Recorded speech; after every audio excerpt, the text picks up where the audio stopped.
ऐसे 4 रॉड है, सभी रॉड का मोमेंट ऑफ मतलब मास m है, लेंथ l है।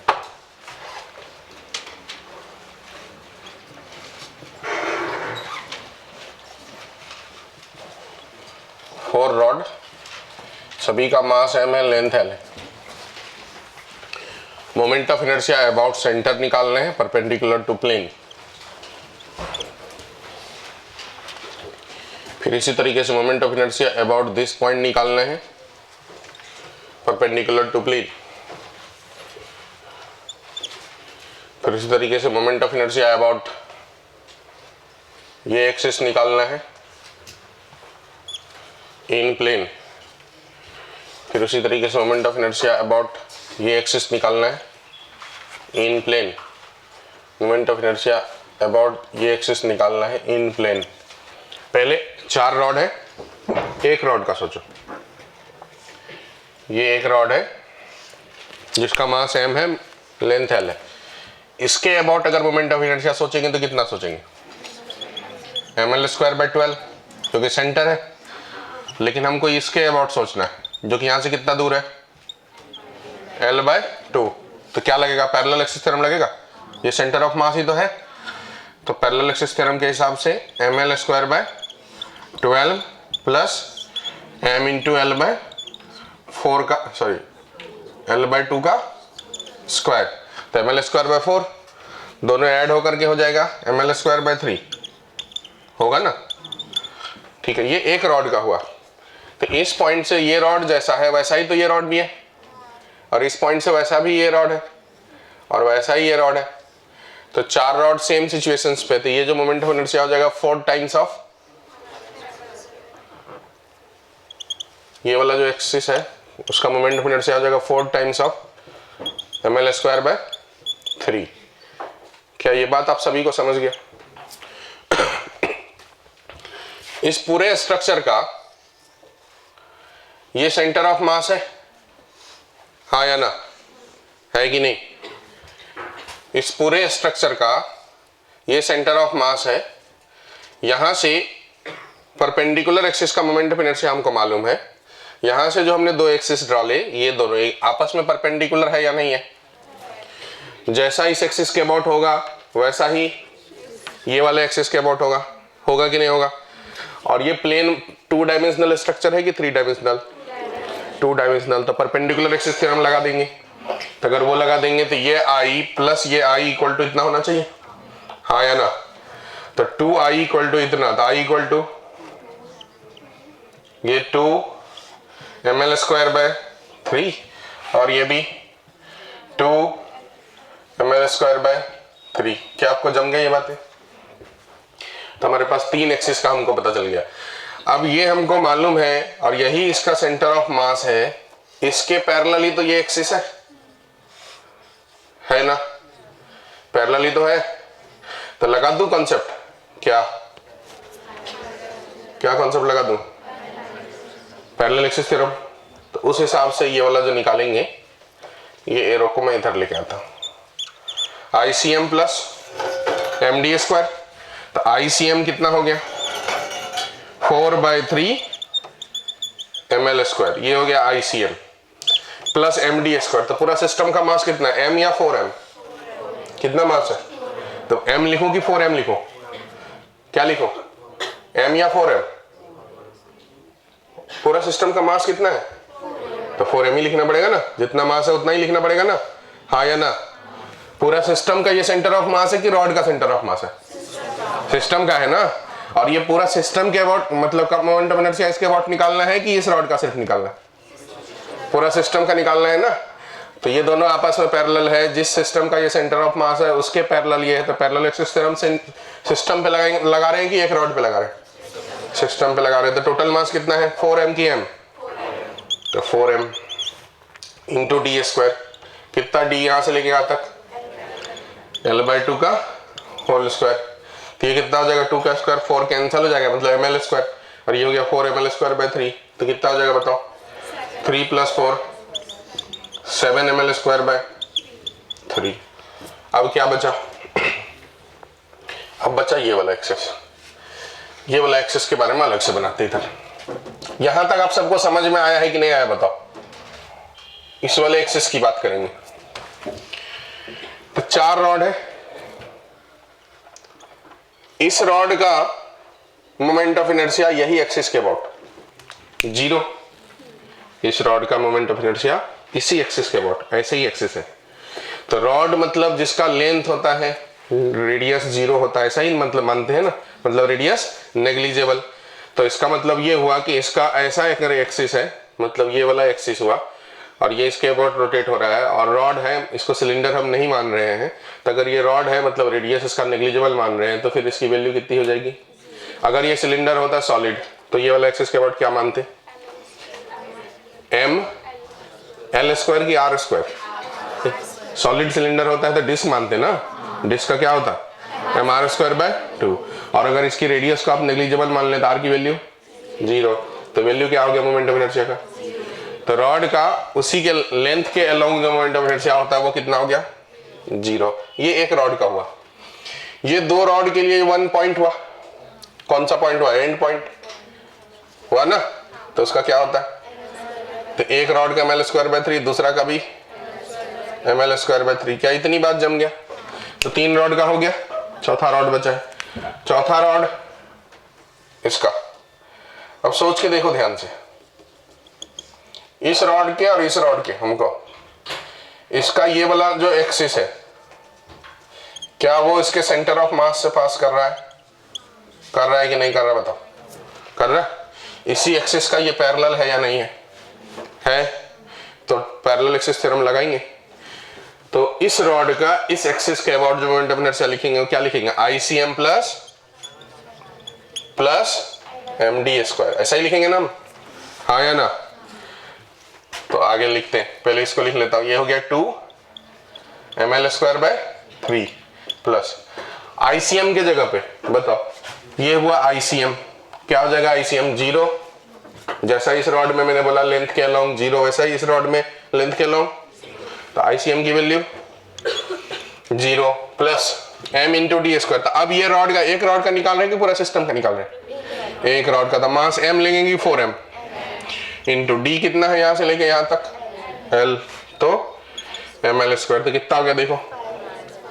5/3 ml स्क्वायर। और कोई एक्सेस बचा? समझ में आया? एक बार अच्छे से देख लो पूरी बात को।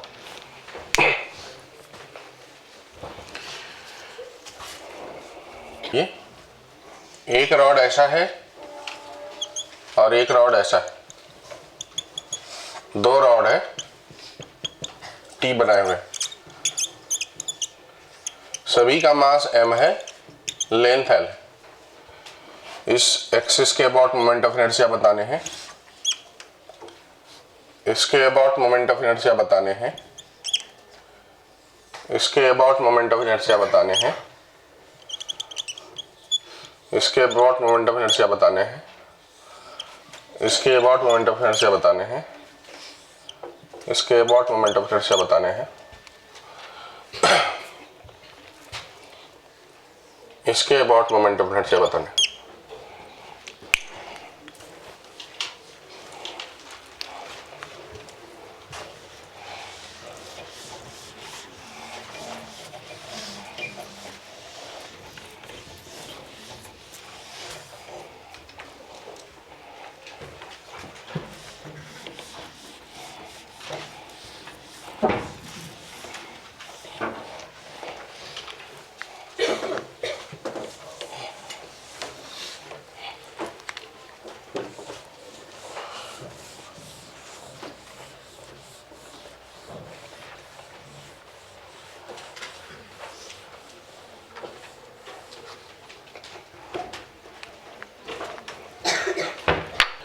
देखिए मैं बनाता हूं, ये वाला इस रॉड का 0 हो गया क्योंकि उस रॉड के अलोंग ये, लेंथ के अलोंग ये, बराबर ना। और इस रॉड के लिए वो 1 एंड हुआ, तो क्या हो जाएगा? ml square by 3। इस वाले एक्सिस की बात करेंगे, ये परपेंडिकुलर वाला एक्सिस।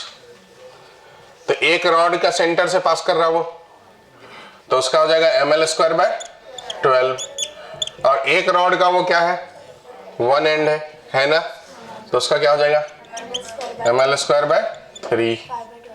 ये हो गया आंसर। ठीक है, अब इस वाले एक्सिस की बात करेंगे। तो ये वाले एक्सिस में इस रॉड का, ये वाली रॉड का ये एक्सिस देखो सेंटर पॉइंट हुआ, तो खुद का ml²/12 प्लस ये वाला एक्सिस का देखो, इस वाले रॉड का इस ये वाले से, ये वाले एक्सिस से, तो ये एक्सिस दोनों पैरेलल है या नहीं है, पैरेलल।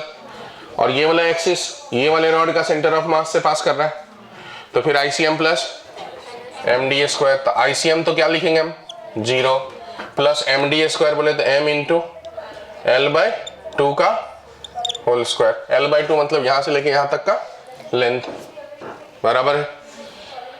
ठीक है, अब ये वाला देखते हैं, ये वाला एक्सिस जो परपेंडिकुलर है, तो इसका इस रॉड का, खुद के रॉड का वही सेंटर पॉइंट ही है, ml²/12 प्लस ये वाला एक्सिस के अबाउट इस रॉड का, तो इस रॉड का ये वाला तो मालूम चल गया अपन को, और उसका ये वाला डिस्टेंस, तो दोनों एक दूसरे के पैरेलल है या नहीं बताओ।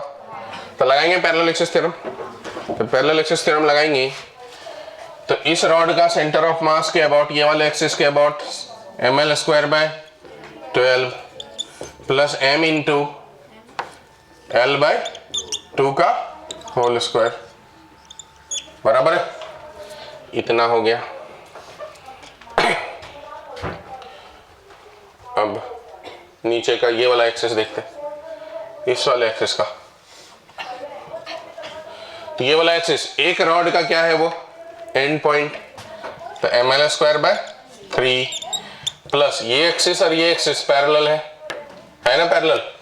तो ये वाले रॉड के लिए centre of mass ICM 0 plus m into L² MdA²।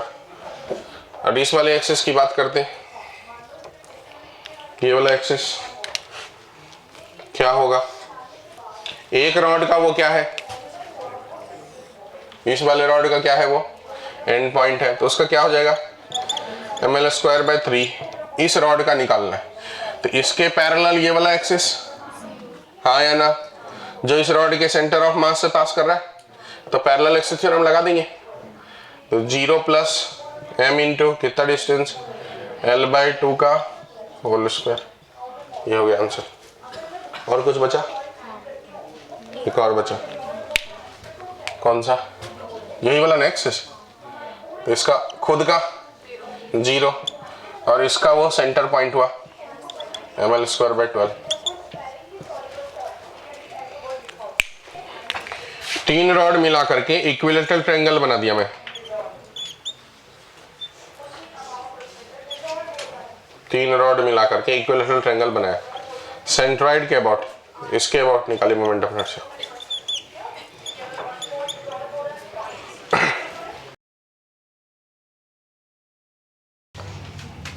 ये वाला एक रॉड का निकाल लेंगे, ये वाला डिस्टेंस के रूप में यूज करेंगे और उसे 3 से मल्टीप्लाई कर देंगे, 3 टाइम्स ऑफ ICM सेंटर से ml²/12 प्लस m इंटू ये वाला डिस्टेंस कितना होता है बताओ, ये वाला डिस्टेंस a/2√3 ना, तो L लेंथ है तो L/2√3 का स्क्वायर। इसको मैं हटा दूं, जो ऊपर वाला आप लोगों ने लिख लिया, अगर कोई लिखना हो तो।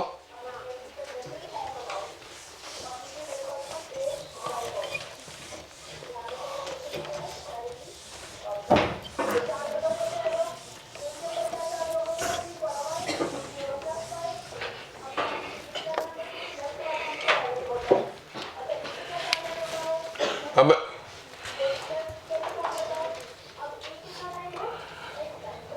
एक रिंग है, इसका मास m है, रेडियस r है, इसे आधा कट कर लिए, इसको कट कर लिए, कट करके एक टुकड़ा ऐसा बना दिए, तो ये वाला एक्सिस के अबाउट मोमेंट ऑफ इनर्शिया बताना है। जो आधे टुकड़े बचे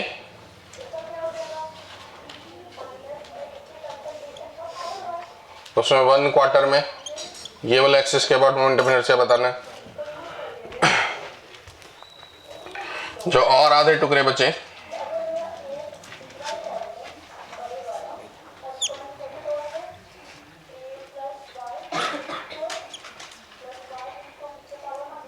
उसमें ये वाला एक्सिस के अबाउट मोमेंट ऑफ इनर्शिया बताना है।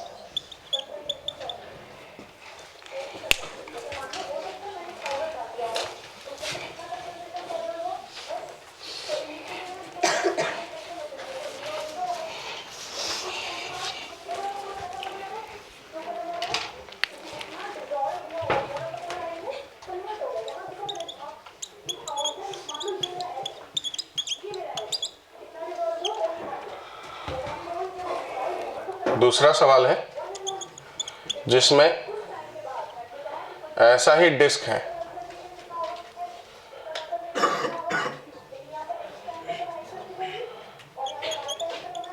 सेमी सर्कुलर डिस्क, मास m, रेडियस r।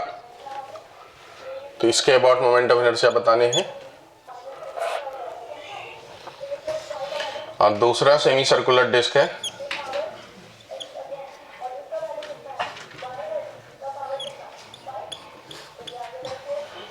जिसमें इसके अबाउट मोमेंट ऑफ इनर्शिया बताने हैं। दोनों सेमी सर्कुलर डिस्क है। ये बहुत सिंपल है। एक रिंग था, उसका मास m था। अब उसमें से ये आधा हो गया तो इसका मास कितना हो गया? m/2। और ये उसका डायमीटर हो गया ना, तो रिंग के डायमीटर के बाद मोमेंट ऑफ इनर्शिया क्या होता है? mr²/2। तो m की जगह क्या लिखेंगे? m/2 r²/2। ये हो गया, ठीक है। अब इसका मास हो जाएगा कितना? m/4। और ये परपेंडिकुलर टू प्लेन, उसका फॉर्मूला क्या होता है? mr²/1, मतलब mr² होता है ना। m की जगह m/4 इंटू r²। इस वाले में फिर से मास m/4 है, और ऐसा हो या ऐसा हो, डायमीटर ही तो है वो। क्या है वो? डायमीटर। तो डायमीटर वाला फॉर्मूला क्या लगेगा? m r²/2। ये हो गया। लेकिन इसमें ऐसा है, जो सेमी सर्कुलर डिस्क है उसमें क्या करे थे हमने? रिंग को कट करके अलग कर दिया। रिंग का मास m था, इसमें ये टुकड़ों का ही मास m है। ये टुकड़े का ही मास m दिया हुआ है। तो यहां पर सेमी सर्कुलर डिस्क है, तो इसका ये डायमीटर हुआ। तो डायमीटर के अबाउट क्या आता फॉर्मूला? m r²/4। तो यहां पर मास की जगह m ही यूज हो जाएगा, ठीक है। पहले से कोई बड़ा डिस्क का वो टुकड़ा काट के नहीं निकाले, कटा हुआ डिस्क का ही मास m दे दिया, बराबर। इसमें भी कटा हुआ डिस्क का ही मास m है, तो ये हो गया। इसका अबाउट क्या हो जाएगा? m r²/2।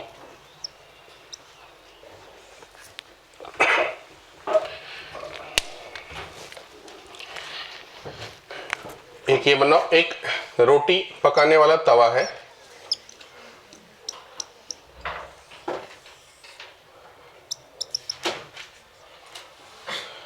जिसमें ये डिस्क है जिसका मास m है, रेडियस r है, और जिसमें ये रॉड है जिसका मास m है, लेंथ l है।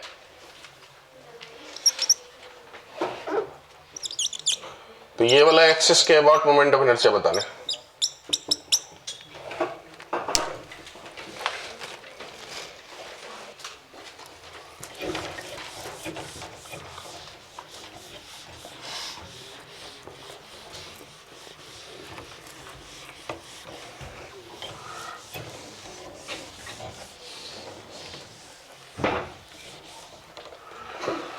इसमें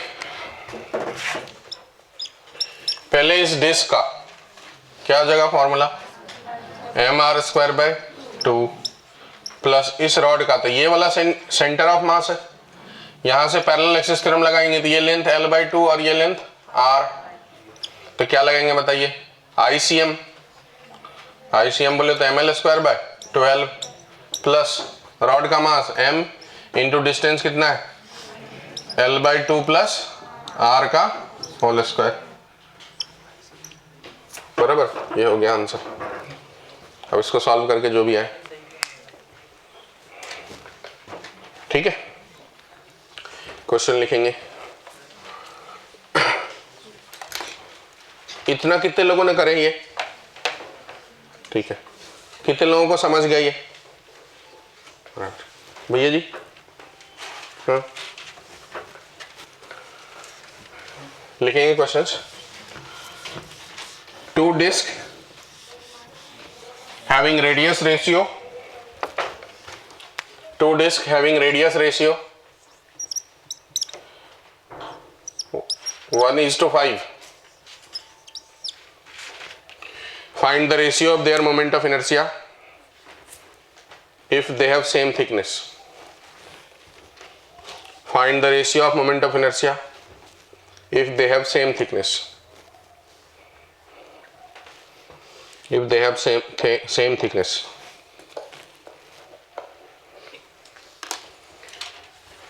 तो ऐसा देखो, I1/I2 equal to mr²/2 use करिए या mr²/4, एक्सिस जो भी लेंगे।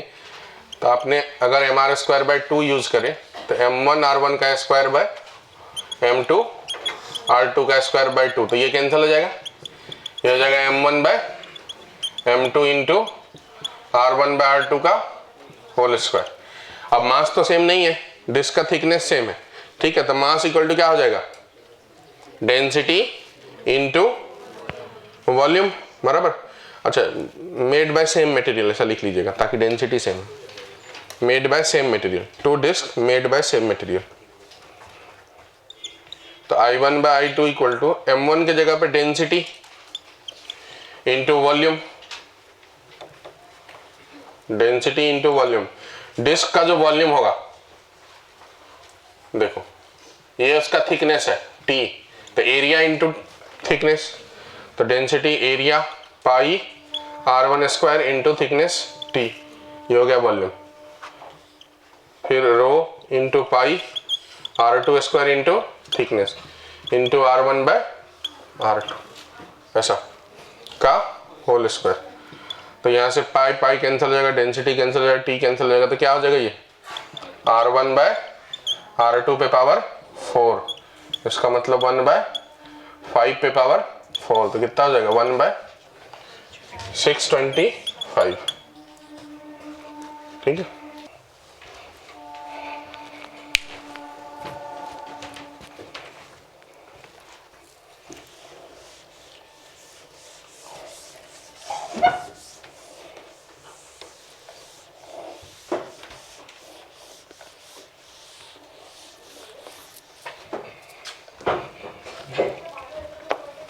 अगला सवाल,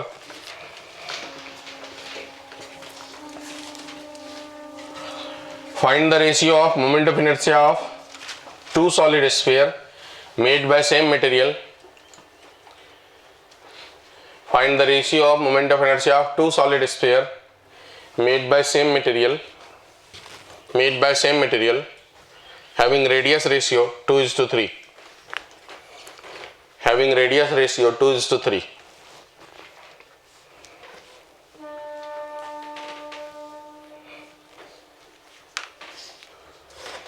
निकाल पाएंगे?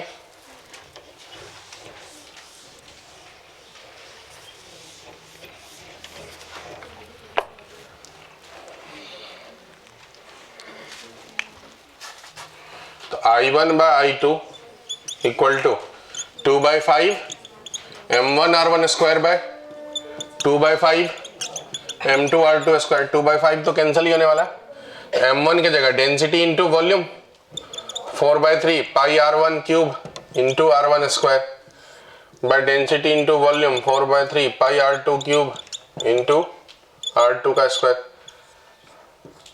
तो ये हो जाएगा r1/r2 पे पावर 5। यही ध्यान रखना है जो पूछा जाएगा स्टैंडर्ड टर्म में। डिस्क में r1/r2 पे पावर 4 होता है और उसमें r1/r2 पे पावर 5 होता है। यहीं पर हॉलो स्फीयर आएगा तो फिर वॉल्यूम की जगह एरिया आ जाएगा, तो एरिया आ जाएगा तो यहाँ पर r² हो जाएंगे, तो फिर वो रिलेशन r1/r2 पे पावर 4 का रिलेशन होगा, ठीक है। डिस्क में I1/2 मतलब I प्रोपोर्शनल टू R पे पावर 4 डिस्क में,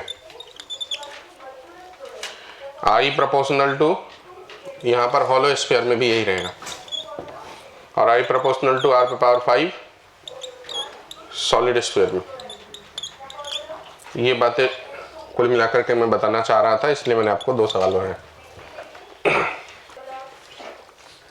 नेक्स्ट सवाल लिखेंगे, 2 ring A and B made by same rod या सेम वायर, ऐसा made by same wire, made by same wire, if the ratio of moment of inertia of A and B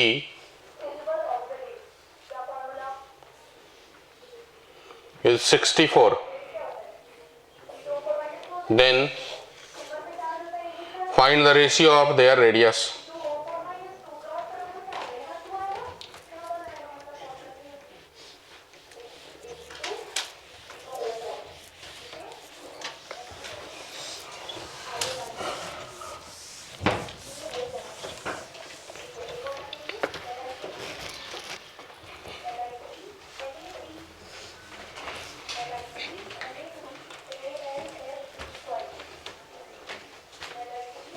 बना दी, 4:1 बराबर। तो देखो ऐसा है, कोई रॉड है, उसी से एक रिंग A बनाया गया और दूसरा रिंग B बनाया गया। इसका रेडियस मान लेते हैं R और इसका रेडियस मान लेते हैं स्मॉल r। तो कह रहा है IA बाय IB जो है वो क्या है, 64 है।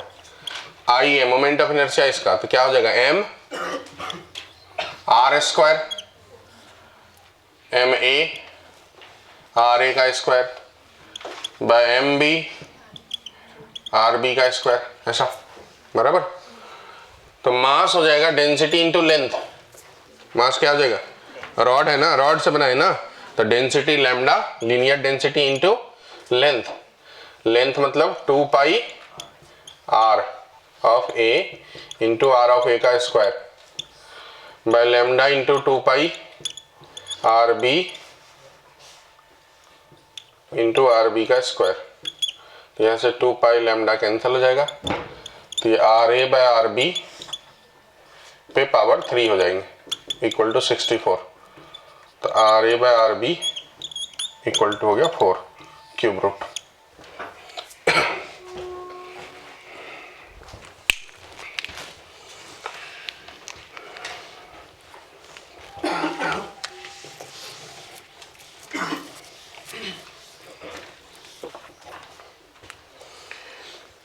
यहीं पर रेशियो 8 दे देता तो हो जाता आंसर 2, 125 दे देता आंसर हो जाता 5, ठीक है, 27 दे देता तो आंसर हो जाता 3, बराबर है ना।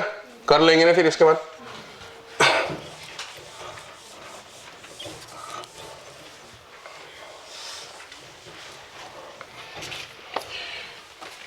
अब कट करके बाहर निकालने वाला कॉन्सेप्ट देखिए,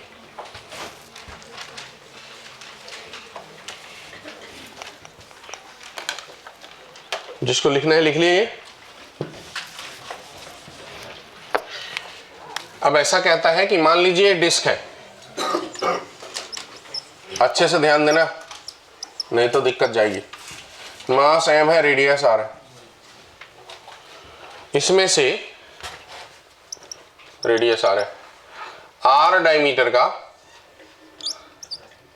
प्लेट कट कर लिए, तो रिमेनिंग का इसके अबाउट मोमेंट ऑफ इनर्शिया बताओ। ठीक है, रिमेनिंग का जो बच गया उसका मोमेंट ऑफ इनर्शिया बताओ। और कई बार इसमें कटे हुए पार्ट के सेंटर से मोमेंट ऑफ इनर्शिया भी पूछ लेता है। रिमेनिंग का इसके अबाउट बताओ। तो क्वेश्चंस पे ध्यान देना है कि कौन सा एक्सिस बोला है, यही 2 एक्सिस जनरली बोला जाता है इसमें। तो सीधा सीधा कॉन्सेप्ट ये है कि total moment of inertia equal to होता है I cut plus remaining part का मोमेंट ऑफ इनर्शिया हमेशा ही। तो आई रिमेनिंग जो होगा moment of inertia of remaining part वो ऑलवेज इक्वल टू होगा total moment of inertia minus जो कट करके निकाले उसका मोमेंट ऑफ इनर्शिया। ये फंडा हमेशा ही वैलिड है। अब ये निकालने का प्रयास करते हैं। फिलहाल मैं ये पॉइंट ओ दे देता हूं और ये पॉइंट को सी दे देता हूं। तो मान लीजिए मैं जो अभी निकाल रहा हूं रिमेनिंग वो अबाउट पॉइंट ओ की बात कर रहा हूं, ठीक है। अब आप पहले चीजों में सोचिए कि जो कट करके हमने बाहर निकाले उसकी रेडियस कितनी हो गई, तो इसका मास कितना हो जाएगा। तो देखिए डिस्क है कि वॉल्यूम है, मतलब वो है, ये पहले तय कर लेना है। तो ये एरियल ऑब्जेक्ट है, सरफेस वाला ऑब्जेक्ट है। अगर यहाँ पर सॉलिड स्फीयर रहता तो वॉल्यूम वाला होता। तो अगर सरफेस वाला चीज है तो प्रोपोर्शनल टू आर स्क्वायर और वॉल्यूम वाला है तो प्रोपोर्शनल टू आर क्यूब। तो आर जो है बड़े वाले रेडियस का हाफ है, तो स्क्वायर के हिसाब से मास हो जाएगा इसका m/4 होगा ना। तो जो टोटल मोमेंट ऑफ इनर्शिया है डिस्क का इसके अबाउट वो हो जाता है m/r²/2 जब कुछ कट नहीं करे थे तब। यह है टोटल, बराबर। इसमें से हमको माइनस करना है, ये समझा क्या। ये डिस्क का होता है mr²/2, वही लिखा मैंने, कुछ भी नया नहीं। माइनस कट वाले पार्ट में जो भी है वो कलाकारी करना है। सबसे पहले बड़ी ब्रैकेट डालना। सबसे पहले क्या डालना है, बड़ी ब्रैकेट। ये ध्यान रखना, क्या डालना है, बड़ी ब्रैकेट, ठीक है। अब कट वाले का मोमेंट ऑफ इनर्शिया निकालनी। कट वाले के हिसाब से सोचो तो ये जो पॉइंट ओ है वो यहां पर है, ठीक है, और जो पॉइंट सी है वो यहां पर है। तो कट वाले का मास पता है, कट वाले का रेडियस पता है, कट वाले का point C centre of mass पता है। सी बोले तो इस कट वाले पार्ट का ये सेंटर ऑफ मास हो गया ना। तो हमको इसके अबाउट नहीं बताना है, इसके अबाउट बताना है, ठीक है। तो इसके अबाउट बताना है तो कौन सा एक्सिस थ्योरम लगाएंगे बताओ तो, पैरेलल या परपेंडिकुलर। कौन सा axis theorem, parallel axis theorem लगाएंगे। तो पैरेलल एक्सिस थ्योरम के हिसाब से ये एक्सिस आईसीएम प्लस md²। तो यहां पर मैं एक बार लिखता हूं आईसीएम प्लस md²। अभी फिलहाल ऐसा लिख देता हूं, ठीक है। आगे बढ़ता हूं, ये हो जाएगा m डैश ले लेता हूं mr²/2 माइनस आईसीएम, मतलब इसके अबाउट बताओ। तो mr²/2 का फॉर्मूला लगेगा, m की जगह क्या आएगा m/4, r की जगह क्या आएगा r/2।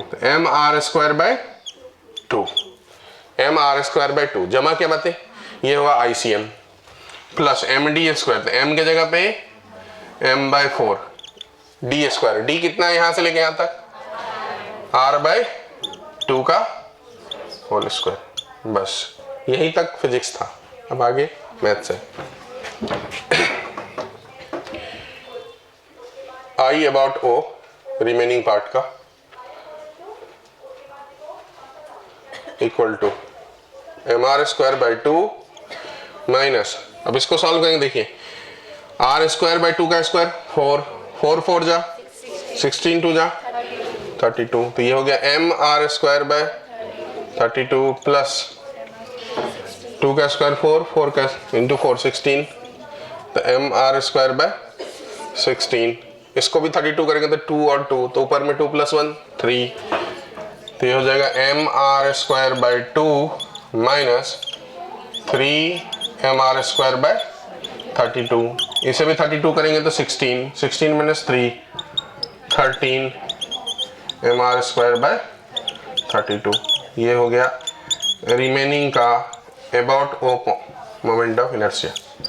क्या आपको समझ गया कॉन्सेप्ट, हाँ या ना, अच्छे से, कोई दिक्कत नहीं है।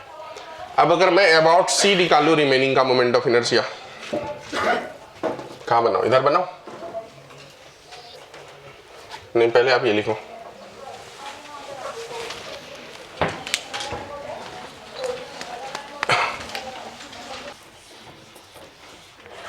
अब देखिए अगर यही रिमेनिंग अबाउट ओ नहीं होकर के सी होता तो पहले टोटल का अबाउट सी निकालना था। टोटल का अबाउट सी। अब अबाउट ओ तो पहले सीधा सीधा मैंने लिख दिया था एम आर स्क्वायर बाय 2, लेकिन अबाउट सी पहले टोटल का निकालेंगे, तो उसमें तो पैरेलल एक्सिस थ्योरम ऑलरेडी लगाना पड़ेगा, तो इसमें एक ब्रैकेट पहले से डाल देंगे, ठीक है। टोटल का moment of inertia about C, तो I C M M R square by 2 plus M D square M into R by 2 का होल स्क्वायर, ब्रैकेट क्लोज।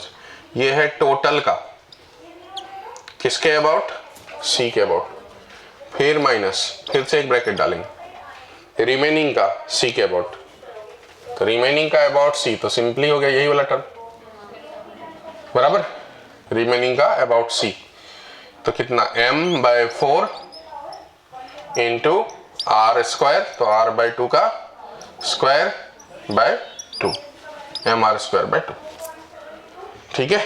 समझा क्या बात है, m आर स्क्वायर बाय 2, क्योंकि सेंटर के पॉइंट ही निकालना, अब यहां तो पैरेलल एक्सिस थ्योरम लगाना ही नहीं है, सी पॉइंट के अबाउट कट का निकालना है ना, पॉइंट सब जगह सी हो गया, तो ये हो गया अबाउट सी। अब इसको आगे सॉल्व कर लेना, मेरे ख्याल से अब आपको करना चाहिए।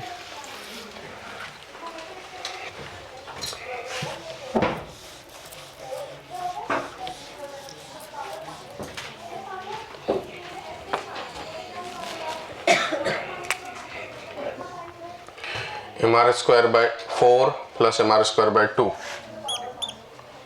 तो हो जाएगा M R square by 4 plus M R square by 2 minus M R square by 32, तो ये हो जाएगा 4 करने के लिए यहाँ पर 2, 3 M R square by 4 minus M R square by 32, 8 से मल्टीप्लाई करेंगे, 8 3 जा 24 minus 1 23 M R square by 32, 3 से 3 कैंसिल, 2 से 2 कैंसिल। अगला सवाल आप बनाना, डिस्क का मास 4m, रेडियस r, निकाल पाएंगे। डिस्क में मास 4m हो गया, तो इसका मास अब क्या हो जाएगा m, इतना ही अंतर हुआ। अभी IC वाला ही निकाल लेंगे, तो IC वाले में यहाँ पर 4m r स्क्वायर बाय 2, यहाँ पर भी 4m r बाय 2 का होल स्क्वायर, यहाँ पर m r बाय 2 का होल स्क्वायर बाय 2, ये सब तो लिख ही चुके हैं ना, हटा दो इसको।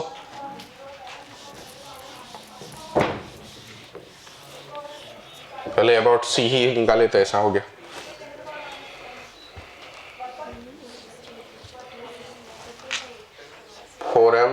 फोर एम एम,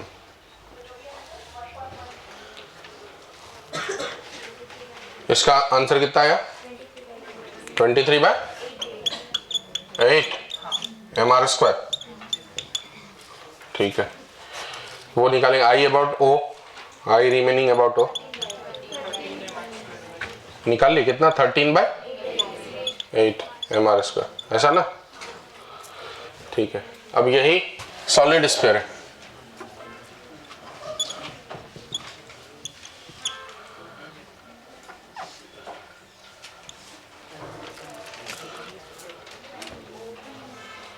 मास m है, फिर निकालिए।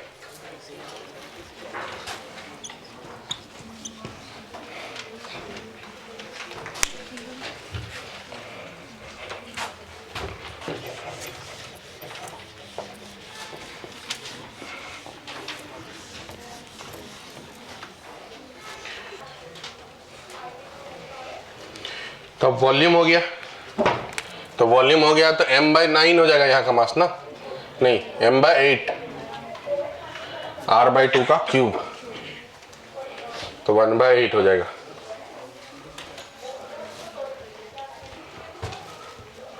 तो पहले रिमेनिंग का अबाउट वो ही निकाले,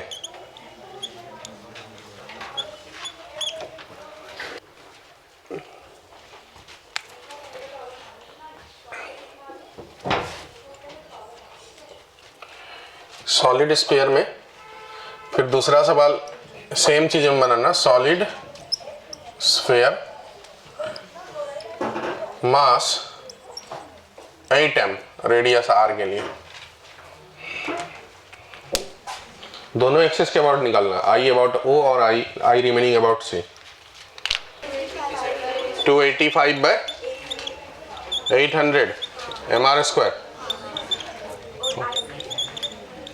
इतना ही आ रहा है। 57 बाय 160, रिमेनिंग अबाउट सी 51/80। ये अबाउट सी, ये अबाउट ओ, और इस वाले में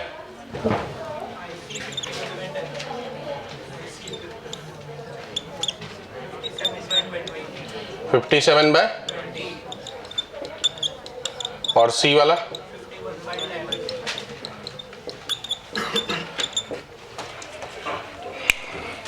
ठीक है। सब अपना कैलकुलेशन चेक कर लेना, अलग आ रहे। कितने लोगों को ये आए हैं? ये वाला ये आ गया, और वो वाला कर रहे, निकालने को है। तो फिर कैसे होगा? मैं इसमें से कोई एक वेरीफाई कर देता हूँ। कौन सा वेरीफाई करो बताओ? ये वाला वेरीफाई करो। दोनों करता हूँ, बहुत मुश्किल है। I about O total solid sphere, तो 2/5 mr square minus I about O इसका m/8, तो 2/5 इंटू m/8 इंटू r/2 का whole square ICM plus MD square m/8 plus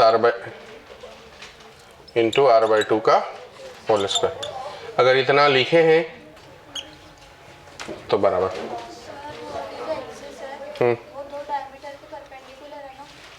diameter कहाँ से आ जाएगा जब 3 डायमेंशनल ऑब्जेक्ट है? तो परपेंडिकुलर वाला कैसे? प्लेन में तो है ही नहीं ना।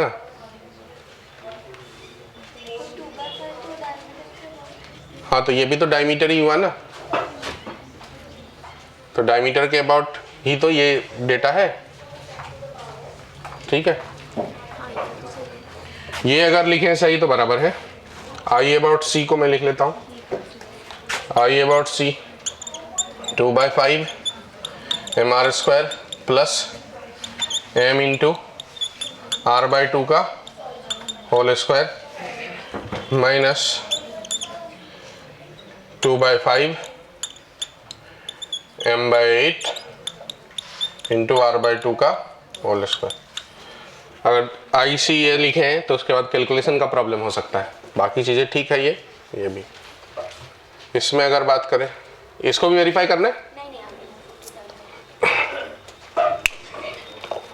3 डायमेंशनल ऑब्जेक्ट है तो इसमें परपेंडिकुलर एक्सिस थ्योरम नहीं लगेंगे तो सिर्फ पैरेलल ही लगना है।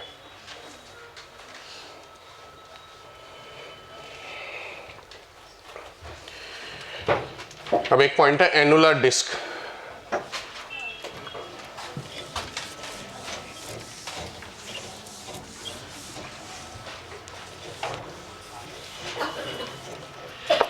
एनुलर डिस्क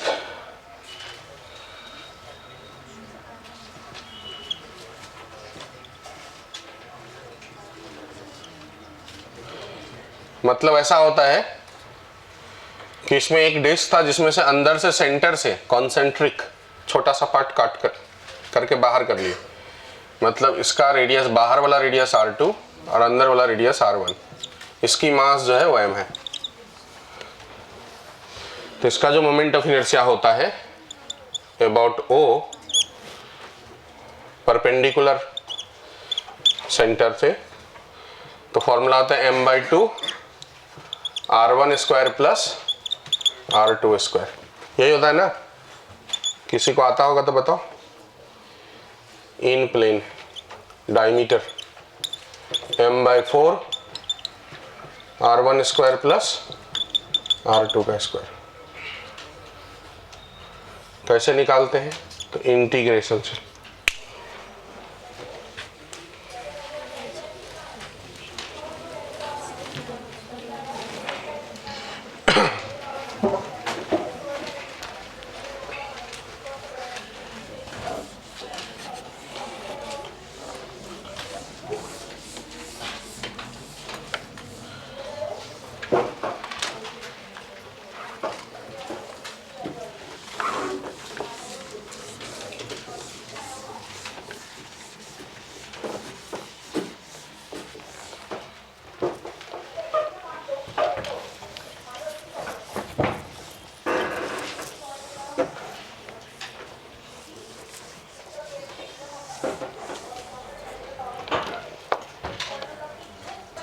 ये तो पहले से पता है, किसी को याद है ये भैया? थोड़ा थोड़ा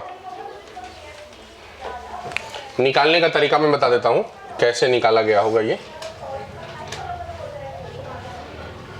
यहां से x दूर पे रिंग कंसीडर करते छोटा सा, जिसकी थिकनेस dx कंसीडर करते, उसका छोटा मास m हो जाएगा, mass density m by area. m by area मतलब पाई R2 square minus R1 square into ring का एरिया। तो रिंग का जो ये वाला सेक्शन है इसी का एरिया, तो लेंथ इंटू विड्थ 2 पाई x dx, इसी का एरिया। तो लेंथ हो गया उसका 2 पाई x इंटू विड्थ है उसका dx। कैसे निकाले? रिंग को कट कर दिए तो x ऐसा पट्टा हो गया रेक्टेंगल का, जिसकी विड्थ है dx और लेंथ है 2 पाई r। तो इससे लेंथ इंटू विड्थ 2 पाई x इंटू dx, ये हो गया छोटा मास। इस रिंग का इसके अबाउट अगर मोमेंट ऑफ इनर्शिया निकाले तो छोटा मोमेंट ऑफ इनर्शिया रिंग का इसके अबाउट, तो रिंग का मोमेंट ऑफ इनर्शिया होता है m r स्क्वायर बाय 2 की m r square, m r square. तो m बोले तो dm, r बोले तो x का स्क्वायर। इसी को हमको इंटीग्रेट करना है। dm की जगह क्या रखेंगे हम? m by pi R2 square minus R1 square into 2 pi x dx। ये हो गया m के जगह इंटू एक्स स्क्वायर। इसी को कर देंगे इंटीग्रेट, तो टोटल मोमेंट ऑफ इनर्शिया आ जाएगा। x वेरिएबल है फ्रॉम R1 से R2, ठीक है। इसको जब इंटीग्रेट करते हैं तो ये आता है। लिख लीजिए अगर आपको कुछ लिखना हो, वैसे लिखना तो है नहीं, मैं बना देता। काहे बना देता।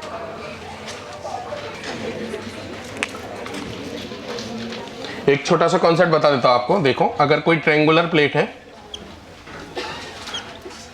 ये A है, ये B है, ये C है, मैं लेंथ बता देता हूं कि ये 4 मीटर है, ये 3 मीटर है, ठीक है। तो ये आपको पूछा जाएगा कि I अबाउट AB और I अबाउट AC में बड़ा कौन है।